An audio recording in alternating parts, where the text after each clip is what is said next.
I sat down, I had a migraine and I was procrastinating, a bad headache, and I was on Twitter, as it was called then, and people were having a debate as to whether they needed love or respect, and they were referring to the book Love and Respect. Mhm. And I thought, I have that book. This is a great way to procrastinate.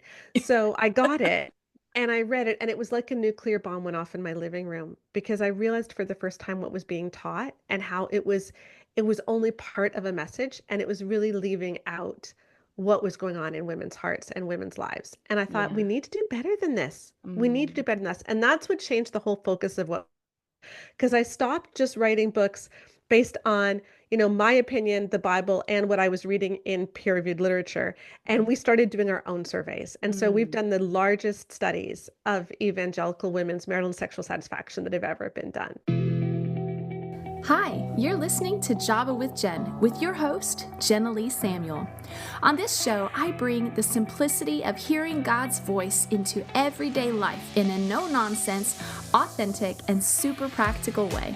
With coffee in hand and real life in our faces, let's do this.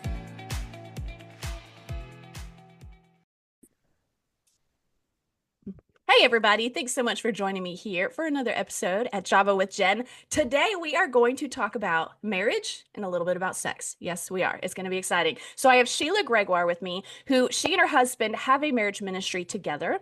But the book that we're going to be diving into is one of her newer books called The Marriage You Want. And when I saw that title, I was like, ooh, that sounds really good. And so we've talked a little bit, and I'm excited about the good stuff she's going to bring. But let me explain who she is just a little bit. She's from way up in Toronto, and she is the face behind bearmarriage.com, as well as a sought after speaker and an award winning author of 9 books, including The Great Sex Rescue and She Deserves Better. With her humorous, no nonsense approach, Sheila is passionate about changing the evangelical conversation about sex and marriage to make it healthy, evidence based, and biblical. She and her husband Keith live in Ontario, Canada. I said Toronto, I meant Ontario, near their 2 adult daughters and 3 grandbabies. She also likes to knit, even in line at the grocery store. You sound Yeah. like you could get along with my sister really well. So thanks, Sheila, for joining me.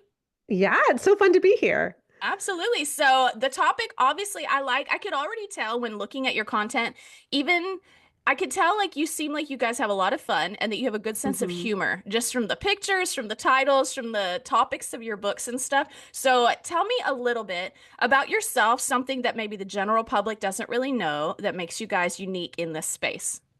Oh gosh. Well, first of all, we are Canadian, eh? So that's often very different. But I think one of the biggest things is we're doing this as a family, and that wasn't really intentional. Mhm. But my husband's a doctor, and so he was busy with his medical practice. I started blogging and writing, and then as I got bigger, when my daughter graduated from university, she started working for me. And then we started our huge research projects. And so now I write books about sex with my daughter, and we're always doing this podcast where we're talking about sex, which most people would find that weird, but for some reason it isn't That's with us. great. And then my husband's off and on too, and now we're doing this marriage book together. And he's really cut back on his medical practice and Wow. come over to help me with what I'm doing. So it's really fun where God's leading us. No kidding. How many years have you been doing all this?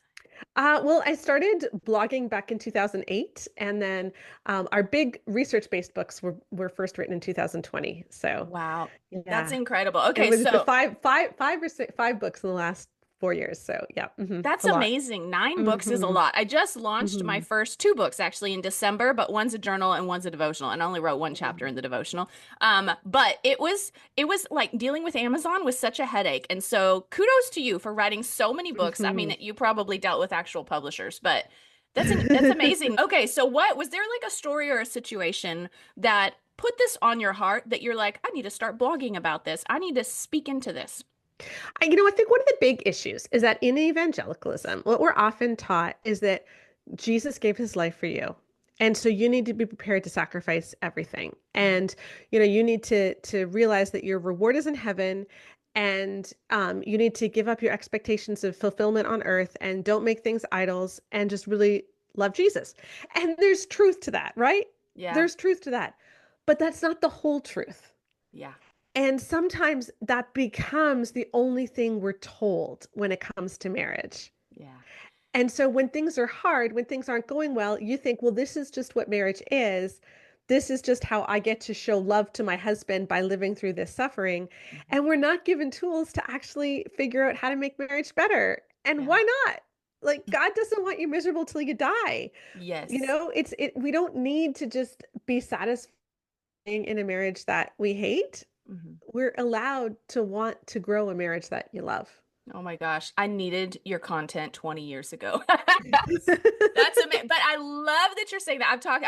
Talking a little freely on here because we talked about this a little bit from time to time. I've shared pieces of my story, but it's true. And the danger of not having the whole truth can make all the difference between the salvation message is good Mhm. news and really bad news. You know what I mean? Like Yeah. that's a big deal. Yeah. So was there like a situation that you were like, I have to speak into this? Was there a story? Yeah, well, um, Nervous laugh. so I had been writing in the evangelical space for years. I had a very large blog. My first book, The Good Girl's Guide to Great Sex, my first big one was out in 2012, and that was doing really well. I was really good friends with a lot of evangelical marriage authors, but one thing that I really hadn't done was read other evangelical books because I didn't want to plagiarize. So I'm in this space. I'm going on Focus on the Family. I'm doing all of these wonderful things, but I hadn't read what other people were saying.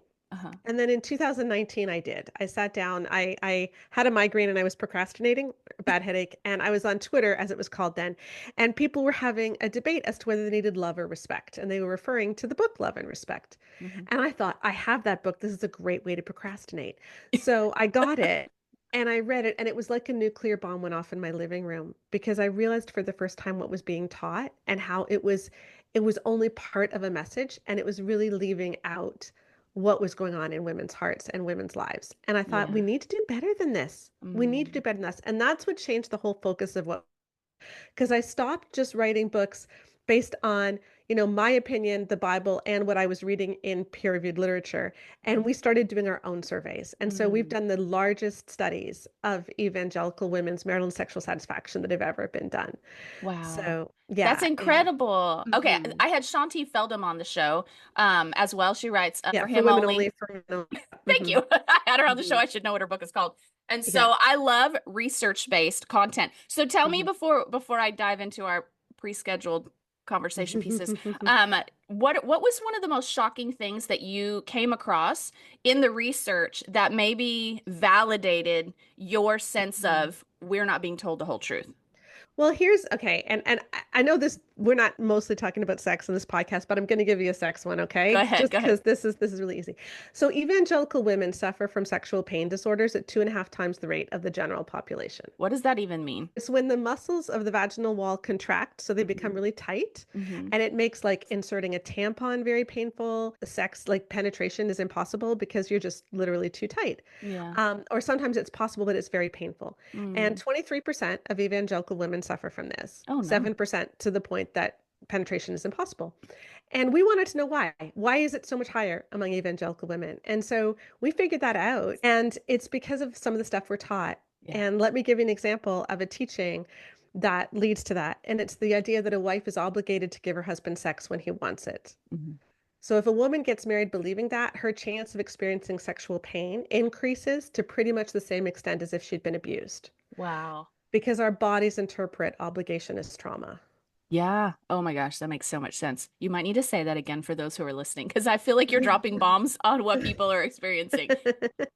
Yeah, So so go our ahead. bodies literally interpret obligation as trauma because God said in Genesis 4, Adam knew his wife Eve, Hmm. right? And that sounds funny to us, like God's embarrassed of saying the real word. But actually, the word there, the Hebrew word, is like this deep knowing, this deep intimacy. So Mm. sex is supposed to be about knowing, right? Hmm. But when obligation comes into it, it's saying it doesn't matter what you think. It Yeah. doesn't matter what you feel. You Yeah. don't matter. He has the right to use you however he wants. Mm-mm.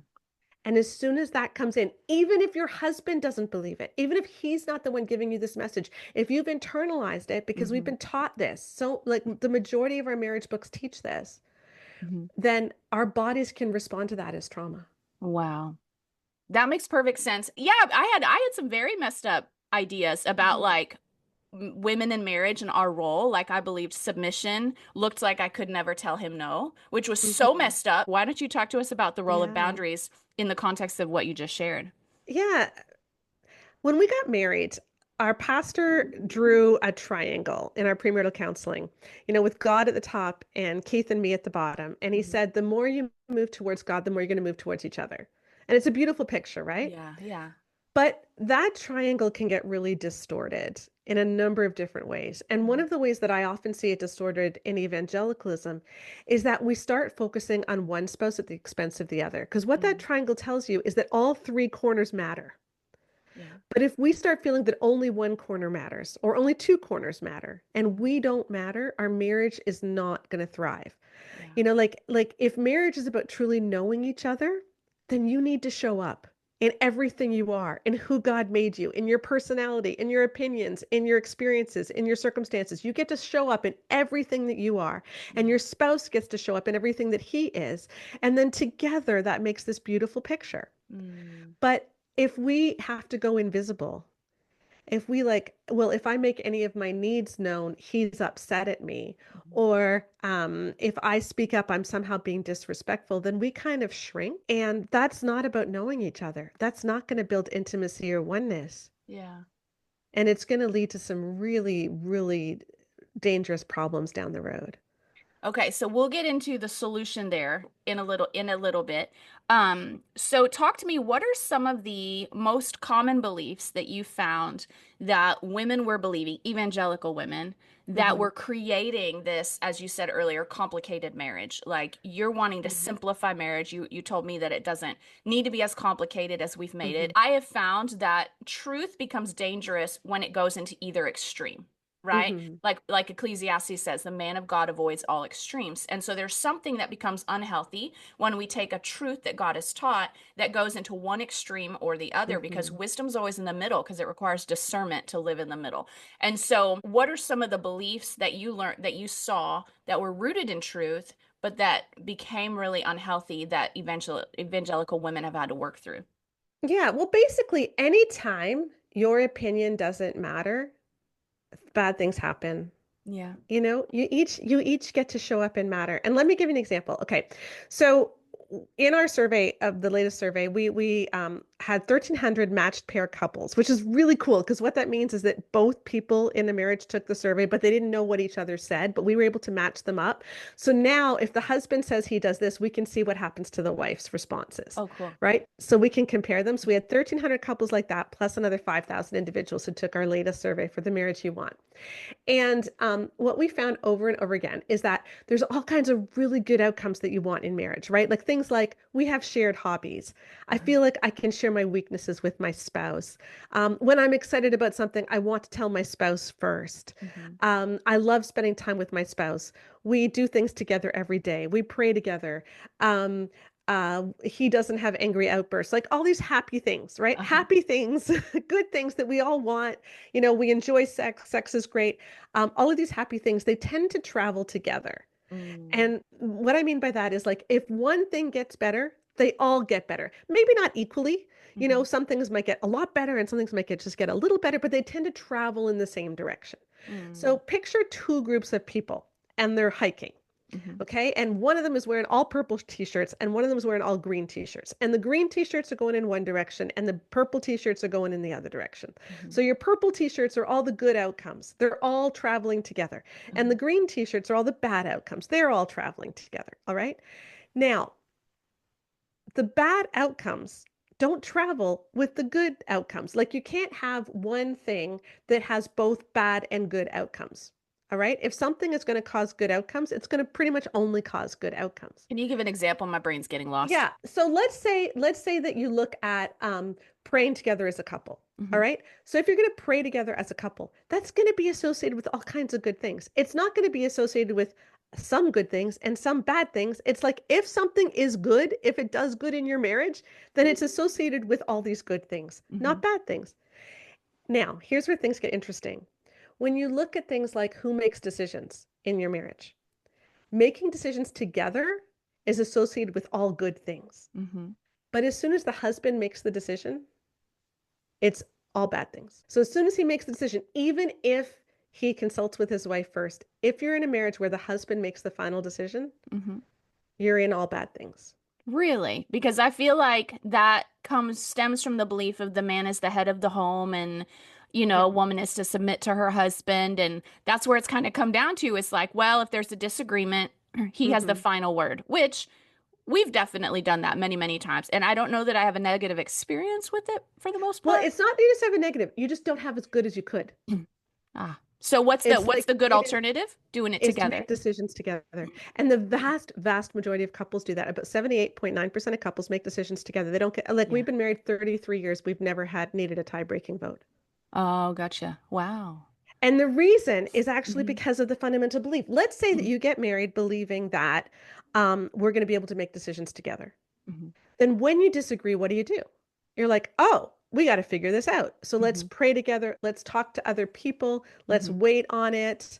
Or maybe it's something that just matters a whole lot more to me than it does to you. So let's just let me have this one. Or if you know more about cars than I do and we're trying to decide what car to buy, Yeah. then you know what? I'm going to give this one to you. Like, so you So just look at the circumstances. so that's not what you're talking about as far as letting someone make the Yeah, decisions. it's That's when a he difference. always makes the decision because he is the man, as opposed to like, Mm, okay, we're gonna make the decision together. It's like, yeah, you know what? You probably know more about this one, so I'm gonna give okay. this one to you, and it goes back and forth. Okay. Gotcha. But if you get married thinking, well, when we have a decision, if we just can't agree, then he makes the decision, what we Mhm. find is that short circuits intimacy That with makes sense. couples because Yeah. you get into a disagreement, and instead of necessarily doing the work, you're like, well, I guess this is one of those times where he has to make the decision. Yeah. That makes And when sense. that happens, that tends to have negative outcomes on pretty much everything. Because it makes the other spouse feel voiceless. Yeah. hmm Gotcha. Wow. Okay. So what's another one? What's another one that us Christian women wrongly believed? A big one, what we see over and over again is just how you do life. Mm, Like, how do you divide up mental load? How do you divide up? That's a huge one. Like, we think the two biggest problems in marriage are sex and money. They're not by a long shot. what is it? So let me give you an example. Uh-huh. We measured marital satisfaction on a scale of 0 to 100. Hmm. Okay, so 100 is good, 0 is bad. And most people are like around the 80 and they don't move very much. Okay, so Uh-huh. on the whole, people are pretty happy. All right. Uh-huh. When you go from having sex once a month to having sex several times a week, you increase marital satisfaction by about 10 points. Hmm. All right. I'm not saying that sex will cause you to have a happier marriage. It's just the kind of marriage that has sex more often tends to be happier. I'm Right. going to put a big caveat in there. Sex doesn't actually Makes sense. fix anything. The question is, why does she not want sex? That's a much more important question. Yeah. But let's put a pin in that. Let's Yeah. just say, okay, so that's a 10-point difference. Uh-huh. Having money problems in marriage, that's a 5-point difference. Mm. Okay, so that impacts marital satisfaction by 5 points. Hmm. If you if you look at couples where she does 90% of the housework Hmm. versus couples where she does 50% of the housework, you have a 30-point change. Oh, wow. So so couples where, mental load and housework is split Hmm. compared to couples where she does 90%, 30-point change. And that's when you look at all couples. When you look at just couples who work outside the home, where they both work outside the home, the drop is even greater. Wow. Okay, so what I hear you saying in that stat though is essentially happy wife, happy life. Because if it's depend which I'm imagining it's flipped too. Like if for some reason the husband is doing the majority of the housework. Yes, yes, he also falls. It Okay, also okay. falls. Okay, so hmm really it's about like what you just said, mental load, which define that term because if any of my listeners don't know what that means, it's kind of a trendy term right now. hmm But if I said it to my husband, I don't know if he would really understand what I'm hmm talking about as a woman. Okay, let me give you an example. Can I give you a story about Please. mental load? Yes. All right, it's a Friday night in the summer, Hmm. and Greg turns to Tammy and says, "Hey, let's go to the beach tomorrow. It'll be fun. We haven't done anything fun as a family. The kids will love it." And Tammy gets a panicked look on her face and goes, "Okay, we'll go to the beach tomorrow." And, Greg pulls a couple of backpacks, shoves some towels in there and some bathing suits, and he thinks they're ready. And Tammy is just running around like a chicken with her head cut off. Mhm. She is making food. She is rifling through the Christmas decorations. And he's like, "Why are you going into the Christmas decorations?" And she's like, "I know the noodles are in here. I know that all of the pails and the shovels are in here, but I don't know where they are." And then she remembers that the baby is going to need some sort of a sun tent, and she lent it out to Eileen 2 weeks ago. And so she's like, "How am I going to get it back? I got to call Eileen." But if we're going to put all the stuff to the beach into the car, in the trunk of the car right now is all the stuff I was going to take to Goodwill. And so I need to see if the thrift store is open right now, or maybe we need to take it out of the trunk of the car and put it in the garage so that we can put all the beach stuff in there. And oh my gosh, our daughter needs 100 SPF sunscreen on her face because she burns so easily. And I don't know if we have enough. So I probably should go to the drugstore too to get that 100 SPF sunscreen. And oh man, my period is starting tomorrow. And I don't know if I have a proper wrap. And is there a place to change tampons? And I don't know. So now this is what's going through her head. Yes, exactly. He thinks she looks insane. Yes. Right? He's He like, thinks "What's wrong she's with you, going, woman? It's so hard to yeah. make you happy." It's like we are going to the beach. I want to have a good time with you, and you are making far too big a deal out of this. But is she? Right? Her daughter needs SPF 100 sunscreen. They need to bring food. If they don't bring food, it's going to cost them a ton of money. Yeah. They do need a place to put all their beach stuff, which means you do need to figure out what's going on in the car. Like all of these Yeah. things actually come into the story. And the problem is with most of these things, the woman is carrying it and not the husband. And that just Yes. weighs on you. Mhm. It weighs on you. It's so true. Oh my gosh. I feel like I know people in my life who this is their most common complaint in their relationship because the husband works and he might cook, but he'll go home Mhm. and he just stays in the garage and she Mhm. has to do everything with the kids. If they do, I can remember times when my kids were really little and everything is very high maintenance when they're little. And my husband would be like, "Let's go on a date night. How about you? Can you find us a babysitter? We'll go on a date tonight." And I said, I went from excited to Mhm. never mind, cancel the date. I'm not interested. Because Yeah. the thought of having to prepare everything and Yes. find a babysitter was so stressful. I'm like, let's just stay in and watch a movie after they go to bed. Like, I am not Mhm. interested in going through all of that. And that's the mental load. Yep. Yeah, exactly. That's it. So how do you tell people to recognize this slash deal with this? And we have a lot of stuff in the book about how to do this. We have a whole chapter, actually two, on just noticing what's going on, and we give different strategies for how to Uh-huh. divide up things. How everyone just needs to own their own thing. Like maybe he owns hockey practice. I'm Canadian. We go to hockey, right? So maybe he owns hockey practice, and that doesn't just involve driving little Johnny to the rink and then driving little Johnny home. It also involves making sure that his uniform or his is it uniform in hockey? I don't even know. Yeah. His whatever it is Jersey. Yeah. yes, his whatever it is clean, making sure his skates fit. When it's their turn to bring the snack, that he does that, and then he makes sure that they get the Tupperware container back.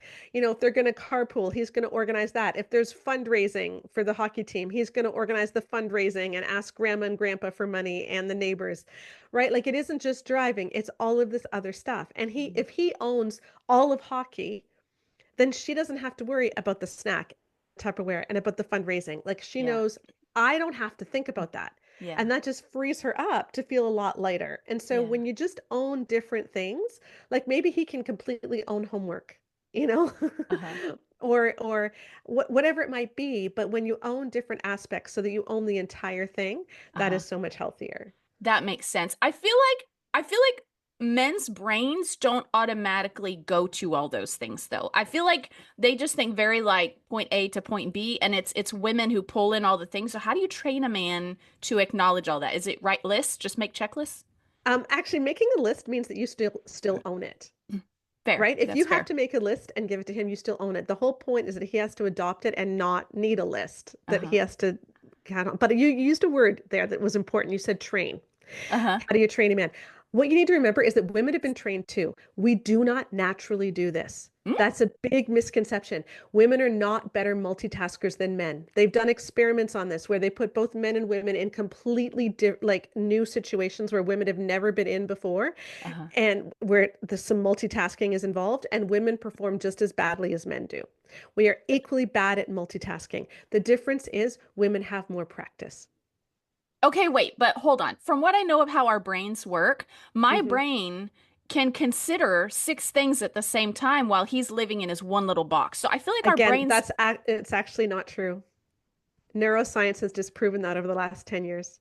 Okay, It's now you're just that women do this more often, and we don't have the luxury. Like that whole idea of the nothing brain, Mhm. it's because women don't have the luxury of nothing brain. Yeah, we don't. But I don't even go there. Even if I wanted to, I don't go there. Yeah, Like I but can't even men, force myself to. right. No, I know, I know. And this is the thing is that it's because the mental load is so unevenly distributed. Because if women are constantly carrying all of this stuff ourselves, Uh-huh. it is exhausting, but we are not naturally better at it. I don't A huge I'm Harvard study came out. struggling with that because Yeah. like if this is so Hmm. common among women and it's so common among men, are our lives really that different that it trains us universally? Like, Yes. Yes. I don't know. Yeah. I feel like I I'm have, we struggling have, with that one. we, in the marriage you want, we link to all the peer-reviewed studies that show this about we talk about this, about all the multitasking studies and Uh-huh. everything. But yes, yeah, women are Wow. equally bad at it. We're all bad at it. It's just when you have to make dinner and the kids need the homework done, and the science fair project is due tomorrow, Hmm. and you've got to shovel the driveway because you got to get out. You're thinking about all of these things at the same time Yeah. because you are the one that is responsible for all of them.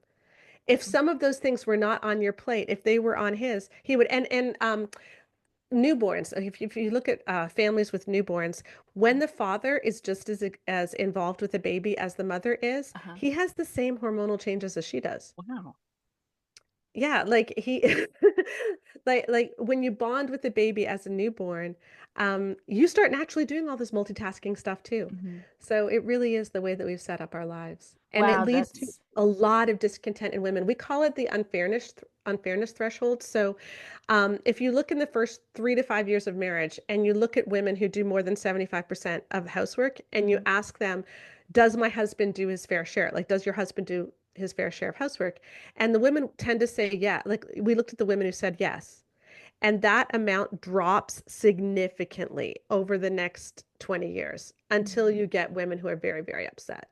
So it's Really. like you can put up with something and say it's not that bad in the Mhm. first few years of marriage, but it drastically drops. And that's true with sex as well. Like you Uh-huh. can put up with not having an orgasm for the first few years, Uh-huh. but after 20 years, she's like, no, I'm done. Yeah, yeah. Well, that makes sense. And actually, what contributes to that, I don't know if you know this or maybe you found this in your research, is a friend who's a therapist told me that women, when we're around, it's either 30 or 35, there's a hormone cocktail in our brain that is there until about that age that allows us to suppress our needs so that we Hmm. can nurture and tend and care for Hmm. little children. But once we Hmm. hit 30, 35, which, maybe 35, typically women are stopping having children or whatever, not now, but used to be.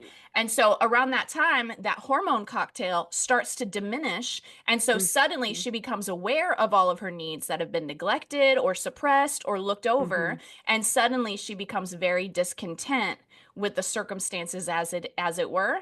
And I Hmm. was like, oh, I can relate to that timeline. Like my life, I got way Hmm. less gracious after about 30. I was like, why am I still suffering, or whatever. Yeah. And Yeah. so that makes sense that after a while that her ability to just deal with it would tank as well. Yeah. And that's what we find. Like we saw this in so many different measures is that women's marital satisfaction really drops off when things are not fair in a number of ways. And we're told so much in the church that we shouldn't be looking for fairness. We should be looking to just sacrifice and give as Christ gave and not think of ourselves. But the truth is, when you're in a marriage, you're supposed to be loved and cherished. Yeah. You're supposed to matter. And while you can put up with that for a while, you can't put up with it long term.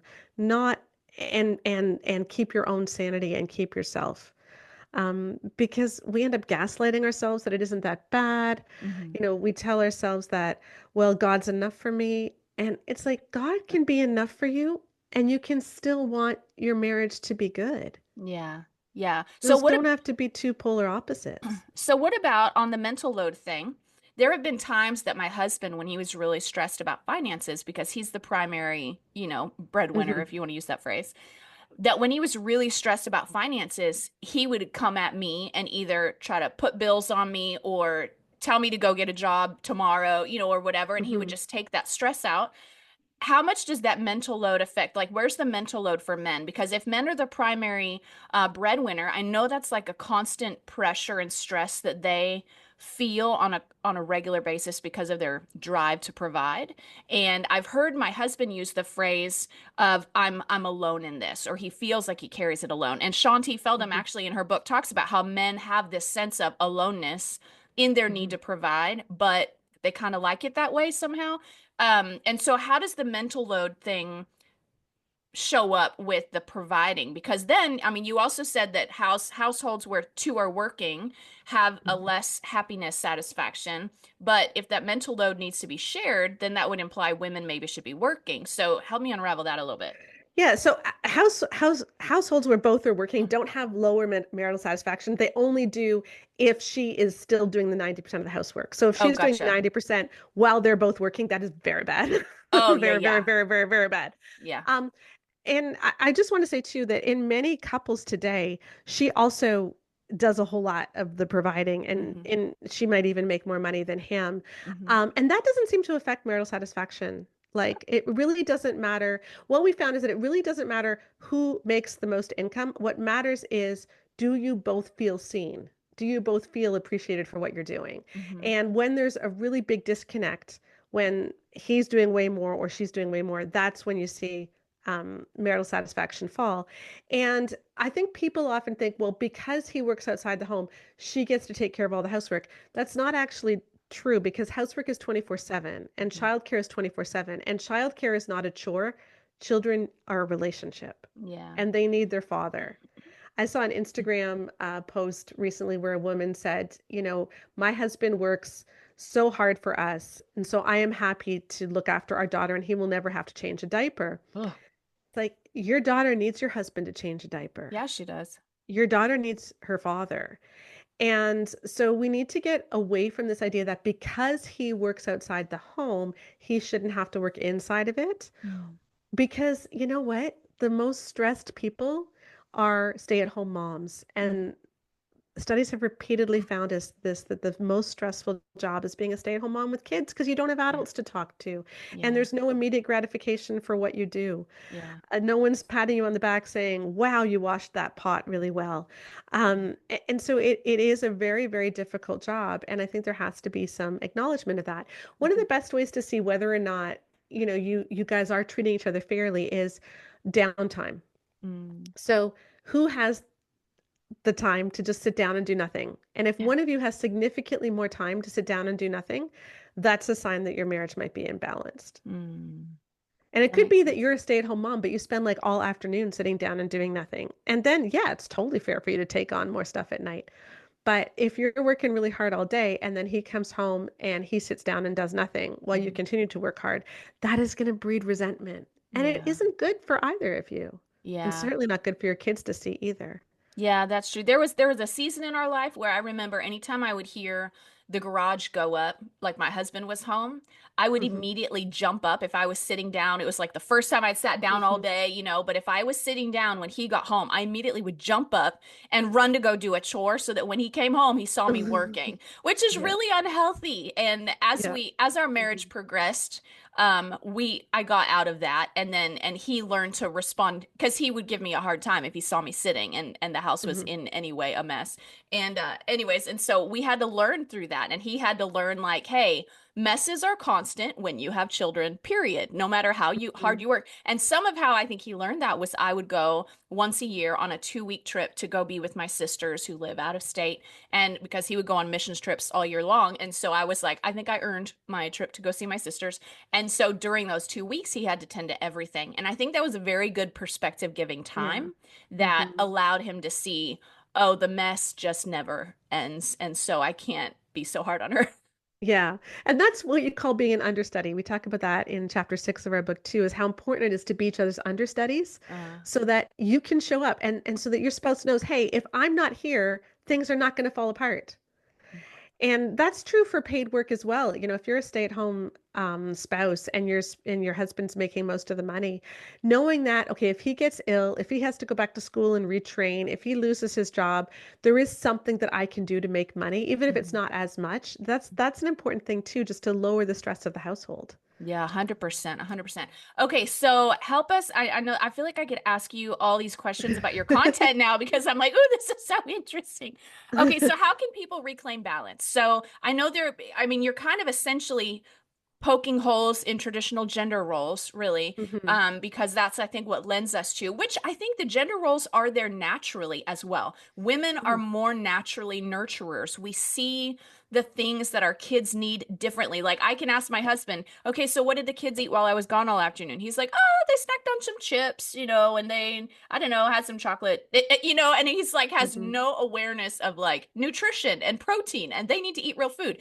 But as the nurturer, my brain immediately goes through all those things. Whereas the flip side, if there's things around money or around taking care of the house, my husband just is on mission. Like he just thinks of the things I don't think about, and Hmm. that may be because we've been in these particular roles for so long, but even earlier in our relationship, he just thought of things that I just didn't think about. And so I think that their need to provide and protect and our need to nurture and cultivate relationship and keep the family in connection, I think those lend us towards our gender roles. And so how do you speak to gender roles and all of that?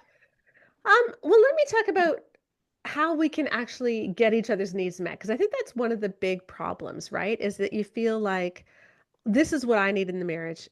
And he's like, well, this is what I need in the marriage. And so, well, I guess if we're going to be happy, then we each have to give each other what they need, Mhm. right? And so marriage becomes this transactional thing. I'll give you what you need, you give me what I need. And when we see things in terms of gender, he needs sex or whatever it might be, and she needs emotional support or whatever it might be. And I want to ask us to take a step back and say, all right, instead of asking what does he need and what does she need, let's ask what does the marriage need? Mm. Because that's a different question. So I'm going to give you an example. Let's take a couple, and we called them Gabriella and Brad in our book. But Mm. okay, so Gabriella and Brad, 3 kids, married for 10 years. Gabriella is a nurse, and she does often really weird, wonky shifts like night shifts. And so she's often really, really sleepy and tired because she's also taking care of most of the housework. Mm. And she found out 6 months ago that Brad had a porn problem that had been Mm. going on since before they got married. And she found it on his computer. He didn't confess it. She found it. Mm. And she was devastated. And he wasn't really going to go get any help, but he just promised her that he wasn't going to watch porn anymore. But she hadn't seen a lot of changes in him. Yeah. And so she just was not having sex because she was just done and she was exhausted. Yeah. And so Brad took her to the pastor and said, "We've got to fix this because my wife isn't having sex with me." And the pastor turned to Gabriella and listened to their story and said, "Okay, Gabriella, you need to have sex with your husband, and Brad, you need to start looking after your kids more." Okay, so that's the good compromise, right? So they each get what they want. The problem is compromise only works if you're starting on an even playing field. And so what we invite people to do is think of a marriage hierarchy of needs, kind of like in psychology, you learned about the hierarchy of needs Mhm. that Abraham Maslow did, where you got your basic needs on the bottom of this pyramid, like food and shelter and air and safety. And then you get, friendship and having fun, and then you get self-actualization. You get all these different, as you get needs met, then you're able to meet some of the higher needs. Mm. And no one's worried about having sex, for instance, when you're getting chased by a bear, right? Right. Like safety is number one. And the same is true in marriage. So think of the marriage hierarchy as having 3 different stages. So you have the surviving tier at the very bottom, where you are only focused on getting through the day. You're focused on getting rent money. You're focused on making sure the kids have food. You're focused on making sure the homework is done and the laundry is done, but you're barely surviving. Like everything is just a slog. You're not really enjoying yourself. It's just hard right now. Mhm. And then you get to the living portion where, okay, there's some breathing room. We can work at finding a church we like. We can work at our relationship. We can try to have some fun together. Mhm. We can try to work on sex a little bit more. And then you get into thriving, where you feel like I am living at the calling that God has for me. We're just really growing in intimacy. Our lives mean so much to us. Mhm. And what happens in a lot of marriages is that one person is in that living or thriving category where they're doing really well, Mm. but they're doing it at the expense of their spouse, who they're pushing down to the surviving category. Mm. And I've seen this happen. I have friends who, for instance, they feel really called to homeschool their kids. Uh-huh. Okay. I homeschooled my girls all the way through. I'm a big homeschooling advocate. But, they're buying all the expensive curriculum. They're sending their kids to these expensive homeschooling co-ops. And at the same time, their husband is really struggling to make ends meet, and there just isn't enough money. And so she is doing something which she feels called by God to do.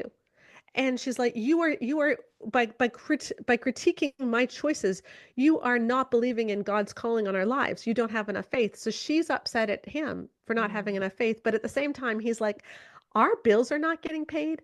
We can't afford a down payment on a house. We're just renting. This is not good. And so her dreams are pushing him down to the surviving tier. Mm-hmm.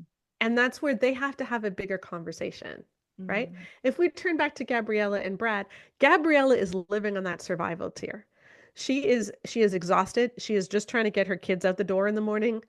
She is just trying to get food on the table, and she is feeling betrayed and hurt by Brad. Yeah, And Brad is trying to get the benefits of higher tiers without ever participating in that lower tier. makes sense. And so what I'm saying is, hey, people, let's get together and let's figure out what tier each of you is on, because your Yeah. marriage is on the lowest tier that one of you occupies. Wow. So if you're having a great time, but your spouse is surviving, your marriage is on that surviving tier. It is not on the thriving tier. And Wow. so it's up to you to jump in to that lower tier with your spouse Mm-hmm. and work with your spouse so that together you can get onto a higher tier. That's so good. That's so good. So I'm going to assume that your book, because I want to talk about your book here, I'm assuming that your book dives into like what are some of the red flags that would Mhm. indicate which tier you're living in and how to come together to move upward together, right?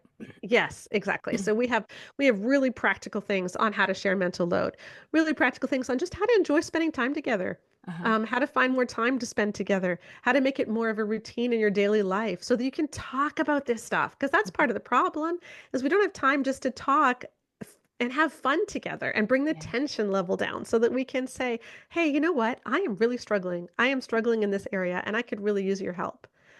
And we have a lot of stuff on how to learn to speak emotional language, right? Like, because we're not going to feel intimate unless I know what you're feeling and unless you make it safe for me to tell you what I'm feeling. Mm-hmm. But in order to do that, I need to understand what I'm feeling. I need to be able to articulate it. A lot of us can't do that. And so Yeah. that's a big break from intimacy. So let's work through how to talk emotional language, how to figure out what Yeah. we're feeling, and how to make it safe for our spouse to tell us too. That's so good. And so, how would you say, summarizing, because one of your main talking points was you feel like we make marriage more complicated than it needs to be. If you were to Mhm. simplify how to simplify marriage, what does it need to be? How do you make it simple and less complicated? Love your neighbor as yourself. You And that means that you get to love two people, right? Because if you're going to love your neighbor, love your have to love spouse, but yourself. love your spouse as yourself, which means you Mhm. get to love yourself too. You Yeah, both need to show up. that's You so need good. to leave room for your spouse to show up, but you need to leave room for you to show up too.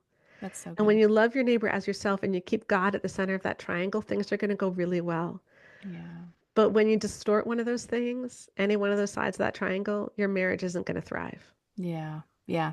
That makes so much sense. Okay, so where can people find your book? Because obviously, I feel like you tackle some things that are not commonly talked about or commonly given attention to. And the idea of sharing mental load is so important. And this is something that's becoming more of a forefront conversation piece. And Mhm. if the research that you guys did indicated like this is the major contributor to a happy or an unhappy relationship, it's pretty important. So where can people find your book?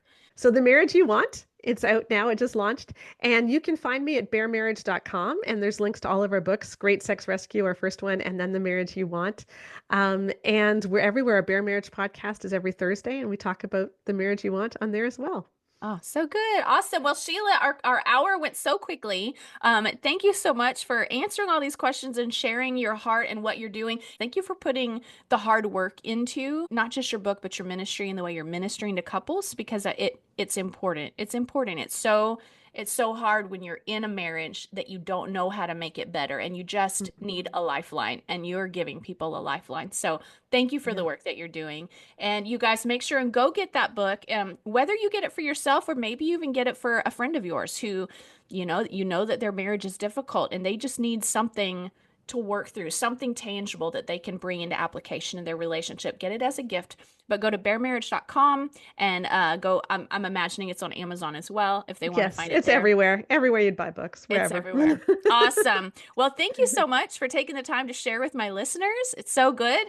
And you guys, thanks so much for listening at Java with Jen. Make sure you share this episode with someone. We talk about this all the time, but I don't know about you guys. There have been times in my life where someone sent me a podcast episode and it literally spoke right into the heart of what I was dealing with and changed my life. So you guys don't even realize how impactful it can be when you share these episodes with people. So send this to a few friends that may be top of mind at the moment and get this in their hands. And otherwise, make sure you're subscribed so you don't miss any upcoming episodes here at Java with Jen. We'll talk to you guys next week. Bye. Thanks so much for tuning in to today's show. Listen, let's stay connected. Come follow me on Instagram at Java with Jen, where you can follow the latest and say hey. It's a really great way to stay in touch. Many of you have also asked how you can support the show. You can make donations through the Anchor app or on Patreon, or of course by sharing, rating, and reviewing on social media and iTunes as well. Your heartfelt feedback always reminds me why I do this. Also, don't miss our merch store where you can get super cool Java with Jen swag and coffee. Find it at javawithjenmerch.com. Until next time, remember, hearing God's voice is simple, and He wants to be a part of your everyday life. See you next week.